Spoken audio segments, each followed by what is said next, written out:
Lá vem a professora com o Renascimento italiano. O que foi o Renascimento? É o período histórico que vai do século XIV ao século XVI na Europa. E é o momento em que começa o que nós chamamos de Idade Moderna. Com o final do feudalismo, com o fim da Idade Média, começa então um momento de muito avanço tecnológico, muitas descobertas. E o que que vai marcar o fim do feudalismo? O que que marca o fim da Idade Média? São guerras políticas, guerras religiosas e o advento da peste negra, que devastou vidas, ceifou muitas vidas na Europa. Então, nessa imagem do Bruegel, que se chama o Triunfo da Morte, ele vai representar esse momento. Simbolicamente aí o exército da morte ceifa vidas, leva almas para o inferno e mostra todo o desespero desse momento de final de Idade Média e queda do feudalismo. Então, nesse momento histórico, existe uma visão apocalíptica de futuro que se prolifera na mente das pessoas. A ideia de uma dança macabra com a morte, ela está muito presente, principalmente em relação a imagens, porque a imagem vai demonstrar o que está na mente, no espírito das pessoas. Mas então, no final do século XIV, o feudalismo entra em declínio e começa então um período de muito desenvolvimento científico. Descobre-se que a Terra é esférica, criam-se instrumentos de navegação, uma série de mudanças sociais, políticas e econômicas vão acontecer. Veja, o Brasil foi descoberto em 1500. 1501, a gente está no século XVI, pleno Renascimento. Então, imaginem o que foi a descoberta do que eles chamaram de Novo Mundo, novas terras, índios, coisas que na cabeça do europeu nunca eles tinham imaginado que houvesse pessoas como os índios, por exemplo. Então, é um momento em que vai acontecer uma intensificação do comércio, principalmente com rotas para o Oriente. Existe um homem, um italiano chamado Marco Polo, que ele faz uma viagem fantástica. Ele sai da Itália e vai para a China. O Marco Polo demorou mais de 15 anos para retornar para a Itália. Imagina as condições que ele enfrentou. Viajava no lombo de um burro, uma caravana, era tudo muito difícil. Mas quando Marco Polo retorna, ele entrou em contato inclusive com Gengis Khan. Quando ele retorna para a Itália, ele traz também muitas novidades. Ele trouxe, por exemplo, o macarrão. Macarrão não é coisa de italiano, é coisa de chinês. Ele trouxe a porcelana, ele trouxe a seda, que eram assim objetos que os europeus ricos começaram a desejar muito. E ele trouxe a pólvora, o que mudou significativamente a forma de se fazer a guerra. Então, essa intensificação desse comércio do Mediterrâneo com o Oriente, ele vai fazer com que surja uma nova classe social. Porque até então, o que nós tínhamos? A gente tinha a igreja, nós tínhamos os reis e a gente tinha os servos. Então, quem é essa nova classe social de comerciantes que passam a enriquecer muito? São os burgueses. A burguesia, ela foi revolucionária. Graças à burguesia que começou então a Idade Moderna e um período muito rico na história. Nesse quadro aí, chamado O Cambista e Sua Mulher, a gente vê então esse homem que ele negocia, ele está contando as suas moedas, e a esposa, ela tem nas mãos um livro de orações. Mas onde está o interesse dela? Na oração ou no dinheiro? Obviamente que é no dinheiro. Esse quadro aqui ele tem um fundo moral, né? Ele vai mostrar que as pessoas começam a se afastar da ideia de religião e começam a se preocupar mais com a riqueza, com a materialidade. Por quê? Na Idade Média, isso seria um pecado mortal. Você dá mais valor para a matéria do que para as coisas do espírito.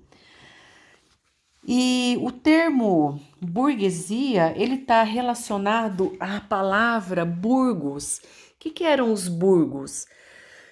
Eram pequenas cidades que elas apareceram, elas surgiram por causa do fortalecimento do comércio.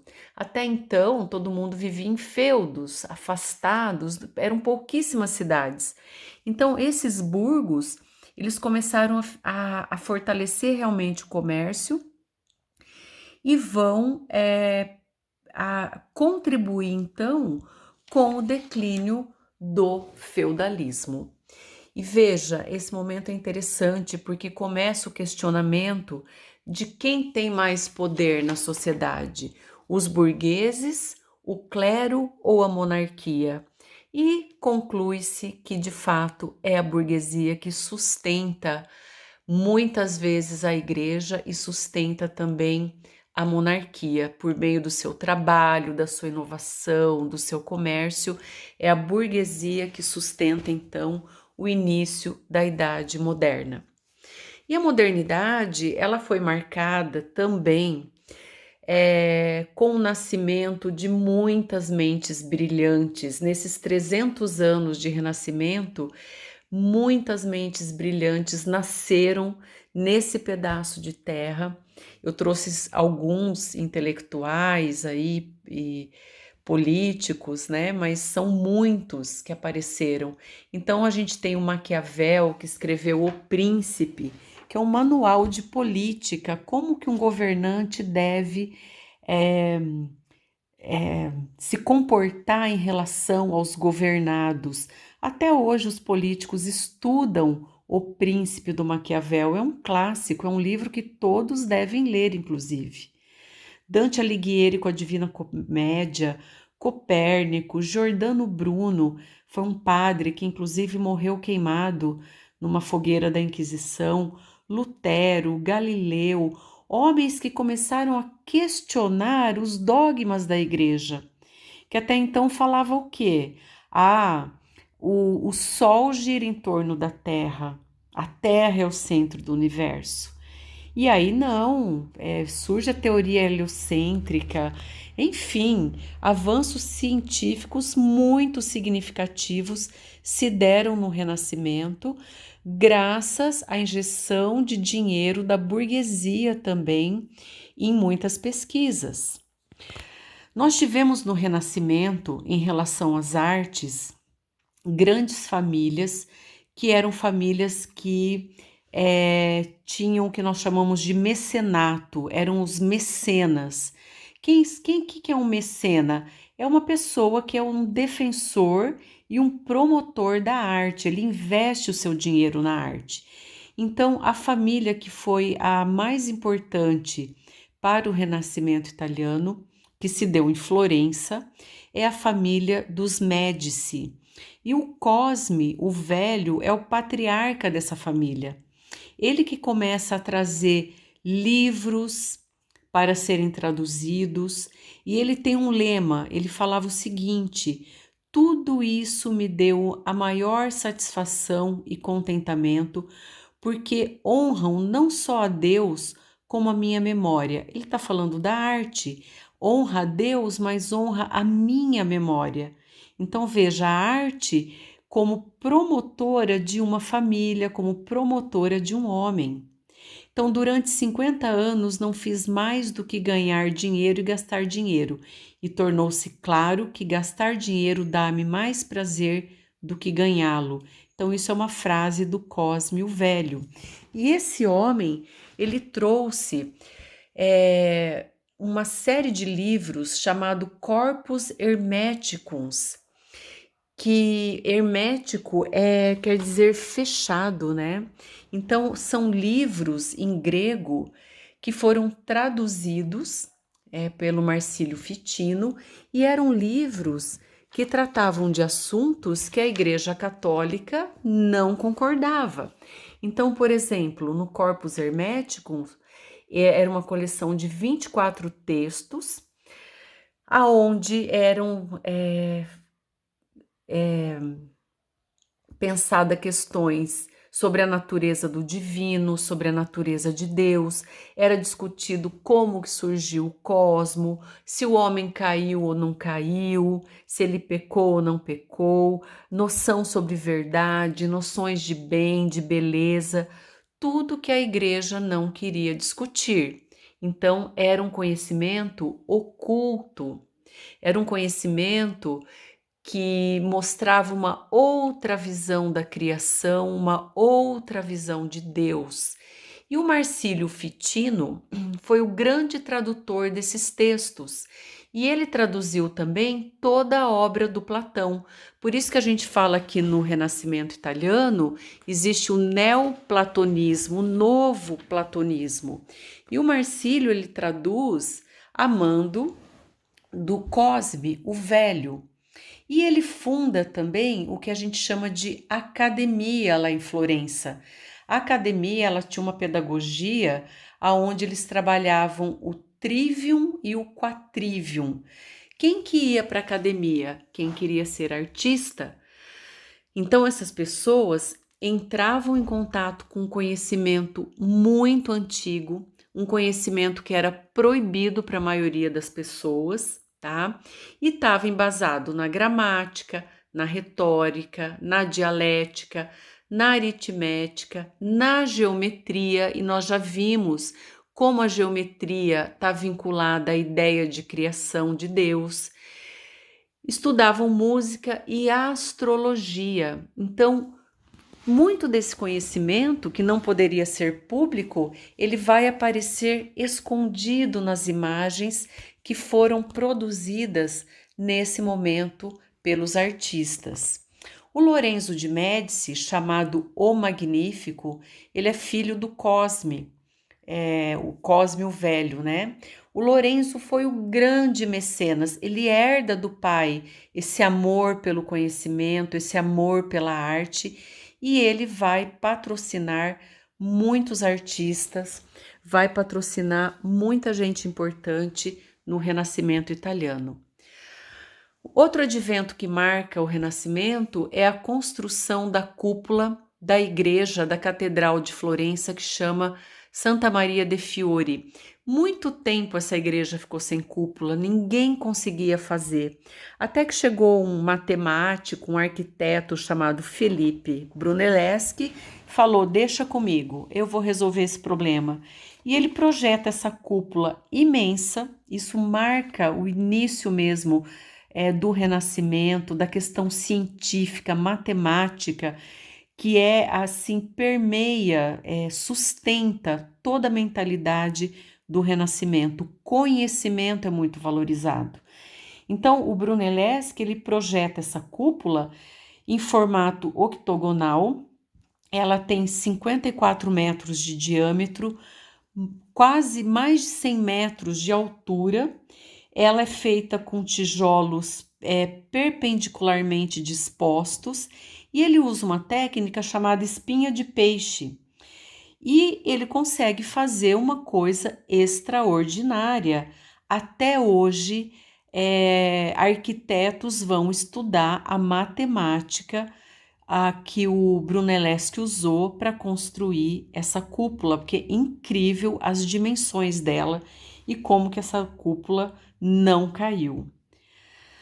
Bom, o pensamento, então, que sustenta a mentalidade do homem renascentista, o principal dele é a ideia de antropocentrismo, ou seja, antropos é o homem no centro da sociedade, no centro do universo, em contraposto com a Idade Média, que ela era teocentrista.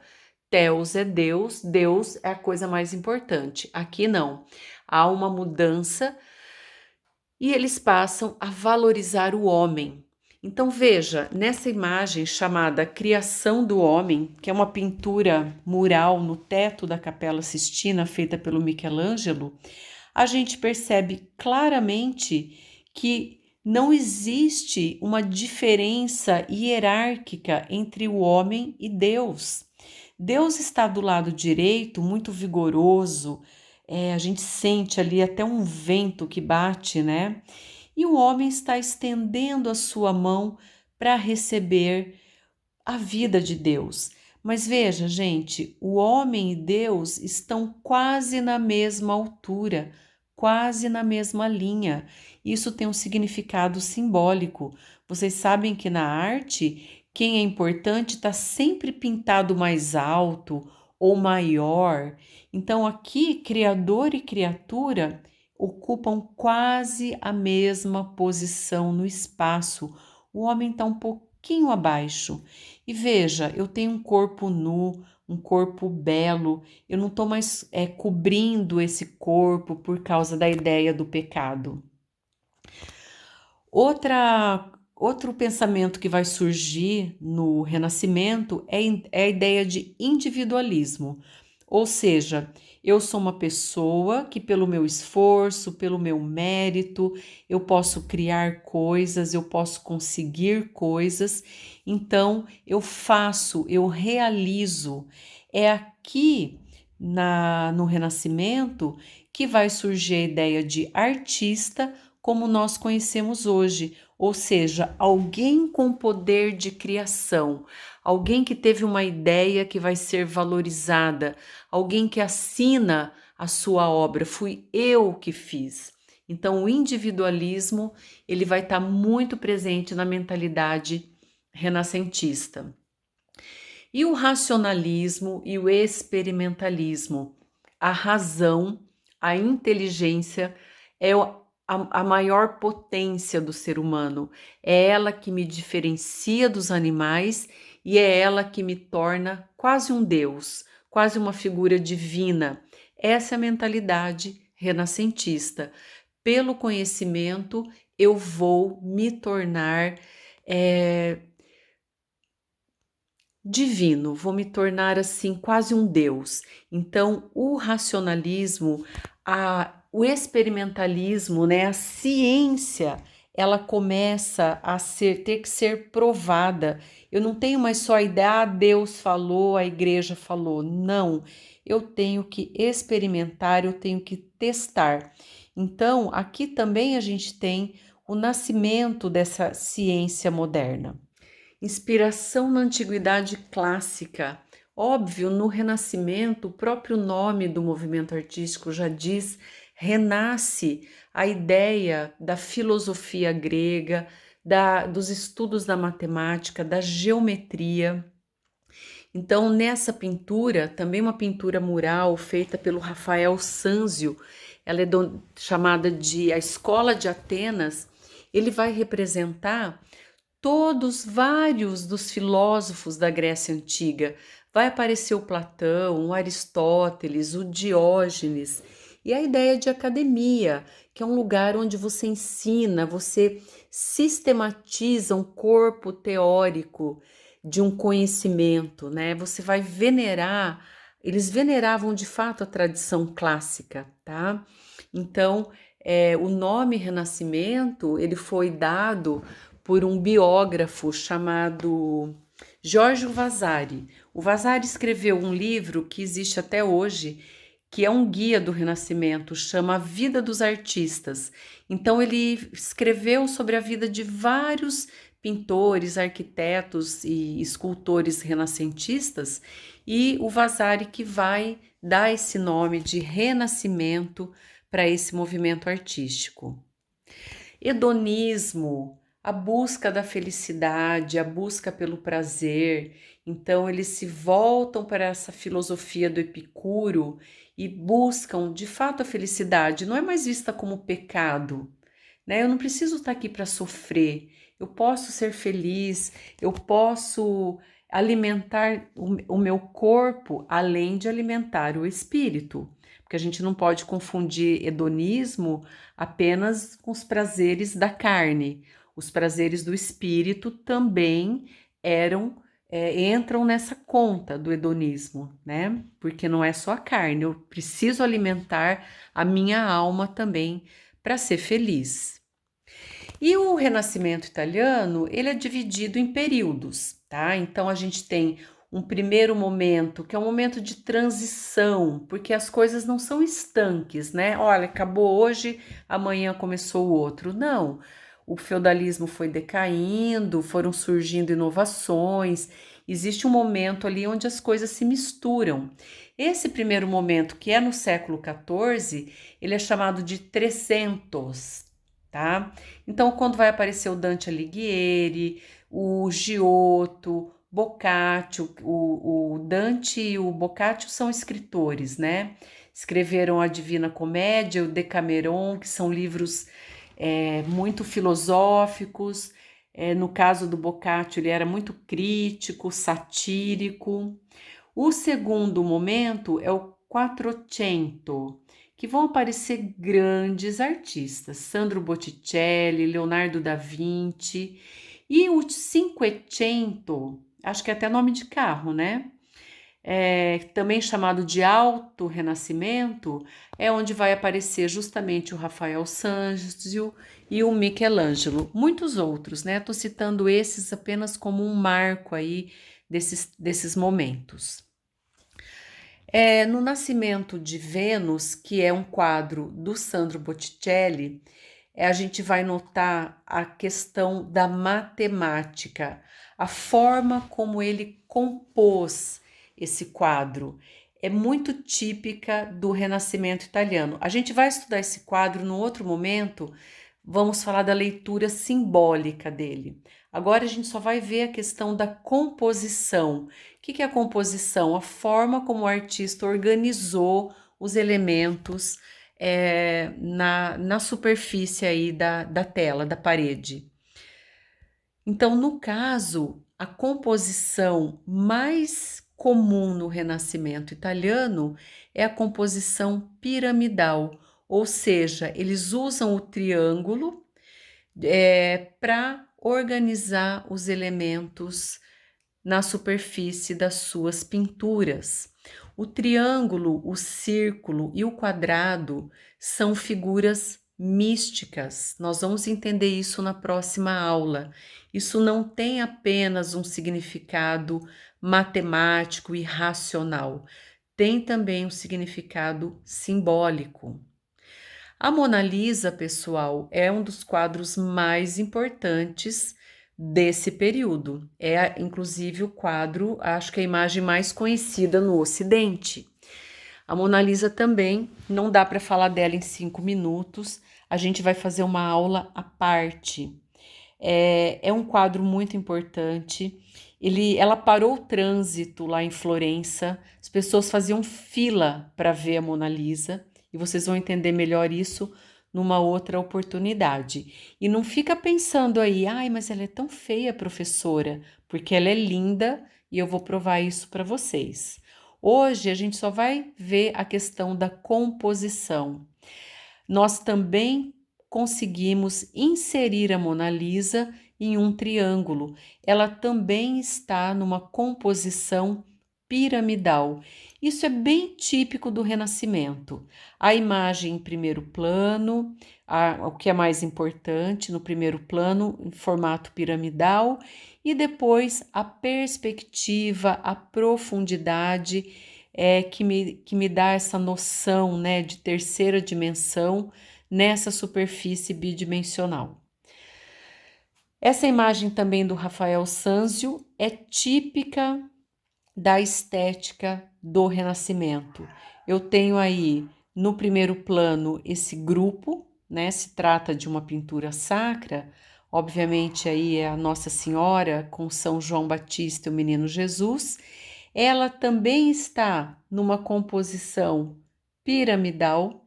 Eu consigo inserir todo o grupo nesse triângulo. Vejam a matemática, a simetria, a beleza que está nessa imagem.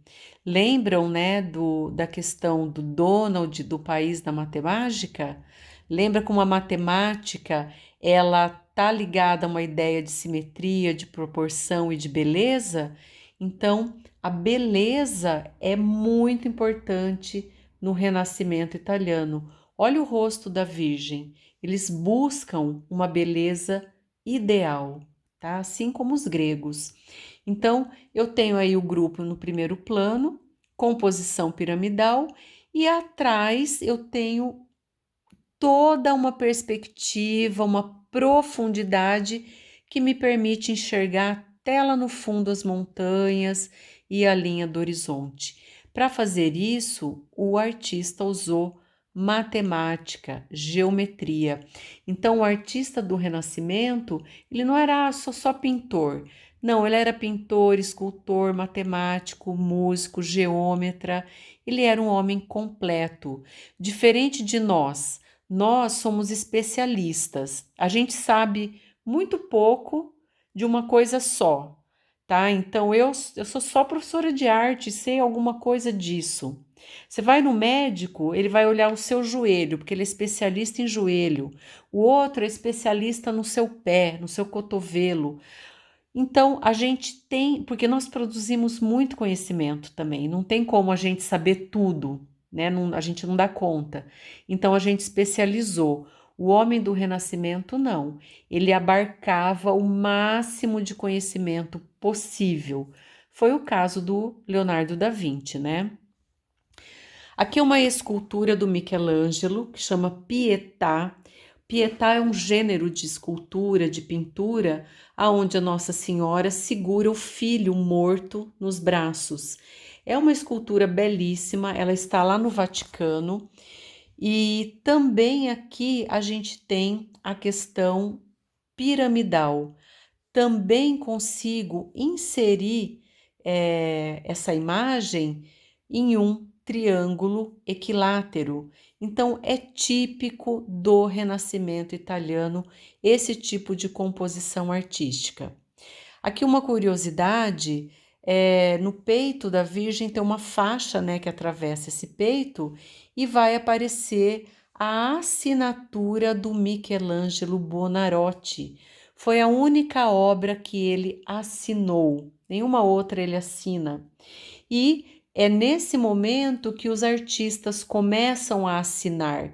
É o individualismo, fui eu que fiz, eu sou responsável por essa maravilha. O artista deixa a sua marca na obra de arte, tá? Antes do Renascimento italiano, isso nunca aconteceu. A beleza dessa escultura, ela é inegável, porque eles buscavam realmente o belo, assim como os gregos, valorizavam a beleza como uma virtude. Então veja, ela está esculpida em mármore, mas percebam a plasticidade, olha o planejamento, você percebe as texturas de cada parte dessa imagem. O Michelangelo foi questionado, né? Porque falaram na época que ela era muito jovem. Por que tão jovem a Virgem? E a resposta dele foi que a mãe de Deus não tem idade, tá? Aqui a gente percebe também no corpo de Jesus a perfeição anatômica. O Michelangelo, obviamente, dissecou muitos cadáveres, ele conhecia toda a estrutura anatômica do corpo humano e ele vai reproduzir isso nas suas esculturas, nas suas imagens. Eu acho muito impressionante esse detalhe, onde a Virgem segura ali o corpo de Jesus, então o peso que está sustentado, né? E você sente ali que apertou a pele, né? Aqui o rosto de Jesus, belíssimo também, muito tranquilo, muito sereno, assim como o rosto da Virgem, né? O Renascimento, ele é uma arte racional, fria, então não mostra muita emoção. Imagina uma mãe segurando o filho morto, era para estar desesperada, debulhando em lágrimas e dor. No entanto, ela está serena. Imagina o corpo de alguém que morreu na cruz, uma das piores torturas, é uma morte dolorosa, é um sofrimento intenso. Então o corpo estaria todo ferido, machucado, inchado, né, com olheiras, enfim, atormentado. No entanto, ele faz Jesus parece que está dormindo serenamente. Isso é típico do renascimento. Não mostra emoções, é racional, é assim frio, diferente do que nós vamos ver depois no Barroco. Aqui nós vemos um quadro chamado Os Esponsais da Virgem, do Rafael Sanzio. Esponsais quer dizer o casamento da Virgem, né? Então, olha a estética renascentista. No primeiro plano, o grupo mais importante. Depois eu tenho uma perspectiva, uma profundidade que me permite ver atrás dessa porta, dessa construção, a linha do horizonte. E olha a matemática, a simetria nesse desenho ao fundo, nesse prédio aí. Tudo muito perfeito. Então, os estudos de perspectiva foram muito aprofundados no Renascimento. Os artistas e artesãos da Idade Média não tinham esse conhecimento. E vai aparecer também o que a gente chama de escorço. O escorço é o contrário da perspectiva. Enquanto na perspectiva há uma profundidade, meu olho entra lá na imagem, no escorço as coisas são projetadas para fora da superfície bidimensional. Essa técnica do escorço, ela vai ser muito aprofundada no Barroco e vai aparecer depois como anamorfose. Vocês vão entender isso posteriormente, tá? Nesse quadro do Andrea Mantegna, que a gente tem a imagem do Jesus morto, já foi, né, tirado da cruz, a gente vê aí nas mãos e nos pés o ferimento aí dos cravos, né? De quando ele foi pregado na cruz. Aqui a gente vê essa tentativa de escorço. Então, ele se projeta para fora. Para eu fazer isso, eu tenho que usar muita matemática. Na Última Ceia também é uma das pinturas mais importantes do Renascimento. Tem uma aula no meu canal só falando dessa pintura, dessa imagem. Então recomendo que vocês assistam, quem quiser aprofundar um pouco mais, porque tem muita coisa para ser falada. Mas percebam aqui, né, só um detalhe, eu consigo inserir Jesus Cristo em um triângulo também. Aqui o triângulo vai ter um significado muito simbólico, né? É a Trindade, é o Pai, o Filho e o Espírito Santo. O Davi, do Michelangelo, uma belíssima escultura. Só ela também daria quase uma aula toda, mas a gente percebe aqui toda a estética clássica, então a pose do contraposto que nós já estudamos, a perfeição, a beleza, a racionalidade. Afinal de contas, o Davi está indo matar o Golias, é um momento tenso. Na Bíblia, ele é um menino, aqui ele foi representado como um adulto, mas é um momento de tensão. No entanto, ele está sereno, frio, porque o Renascimento é uma arte racional. Percebam que a mão do Davi, ela está um pouco grande, desproporcional em relação ao tamanho. Isso foi feito intencionalmente pelo Michelangelo, porque como ele é visto de baixo para cima, então quando você enxerga de baixo para cima, há uma distorção. Então ele fez a mão maior para que você enxergue ela combinando ali com a totalidade da escultura. Aqui a gente tem uma noção da proporção do tamanho dessa escultura, tá? Ela é muito grande. Aqui é o momento em que ela tá sendo feita uma manutenção, uma limpeza aí na obra, tá? E a perfeição anatômica. Gente, a beleza dessa escultura, a beleza desse rosto. E eu gosto muito dessa foto, porque aqui a gente vê o músculo tensionado, o músculo que gira o pescoço. Coloca a mão aí no seu pescoço, nesse músculo, e gira para você ver o seu pescoço. O músculo vai tensionar, igualzinho está na imagem, na escultura do Michelangelo. Esse músculo chama esternocleidomastoideo. Então veja, ele não conhecia apenas o formato dos músculos, ele sabia o movimento de cada um deles e ele vai colocar isso no seu trabalho. Então você tem a impressão de que a escultura está viva, só falta falar. Aqui a perfeição dos tendões, das veias, né, da mão aí do Davi. A arte, pessoal, ela tem que ser vista pessoalmente. Tem gente que passa mal aqui quando vê o Davi, de tão perfeito e belo que ele é. Ele causa comoção nas pessoas. Então a arte, você tem que ter, para ter experiência estética, que a gente chama de fruição, você tem que estar presente. Às vezes, assim, pela imagem, a gente não tem muita noção do que é, mas é realmente belíssimo e perfeito. Inúmeras imagens foram produzidas no Renascimento, todas voltadas para a beleza, para a perfeição, para a questão sacra também, mas sempre valorizando o homem e a beleza desse ser humano e sempre voltadas então para a estética da Grécia, tá? Eu queria indicar algumas leituras para vocês que são bem interessantes. O Cisne de Leonardo é um romance histórico. Ele se passa na corte do Francisco Sforza, que é a corte de Milão. Foi o último lugar que o Leonardo da Vinci morou antes de ir embora para a França e carregar a Mona Lisa com ele. Então é um romance, mas ele trata de pessoas que de fato existiram. O Ludovico Sforza, que era tão importante em Milão quanto o Lorenzo era em Florença, né? O Lorenzo, ele magnífico. Então é muito interessante para você conhecer a mentalidade e as coisas que aconteceram na época.